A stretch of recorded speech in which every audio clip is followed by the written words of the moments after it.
নমস্কার বন্ধুরা, চলুন আজ আমি আপনাদের সাথে একটা রান্না শেয়ার করব। কাঁচকলার নিরামিষ তরকারি।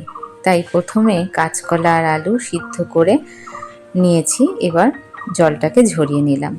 তারপর তেলের মধ্যে জিরা আর তেজপাতা ফোড়ন দেব, দিয়ে কাঁচকলা আর আলুটাকে ভালো করে ভেজে নেব। এই ভাজতে ভাজতেই এর মধ্যেই মশলা দিয়ে কষাই, কিন্তু কাঁচকলাটা আজকে একটু বেশি সিদ্ধ হয়ে গেছে, তাই আমি একটু ভেজে তুলে নিয়েছি। তারপরে জিরা, আদা আর টমেটো আর লঙ্কা এটাকে পেস্ট করে রেখেছিলাম, এটা কড়াইতে দিয়ে কষিয়ে নেব। ভালো করে কষিয়ে নেওয়ার পর আমি আবার কাঁচকলাগুলো দিয়ে দেব, দিয়ে আর একটু নেড়ে চেড়ে জল দিয়ে দেব। তারপরে ঘি আর গরম মশলা দিয়ে আমি তরকারিটা নামিয়ে নেব। এত সুন্দর খেতে হয় এই কাঁচকলা আলুর তরকারি।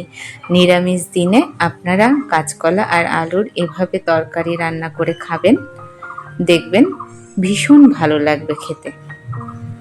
তো বন্ধুরা, আমি রান্নার সাথে সাথে মাঝে মধ্যে অনেক রকম গল্প আপনাদের সাথে করব, জীবনের গল্প। আপনারা অবশ্যই আমার পাশে থাকবেন।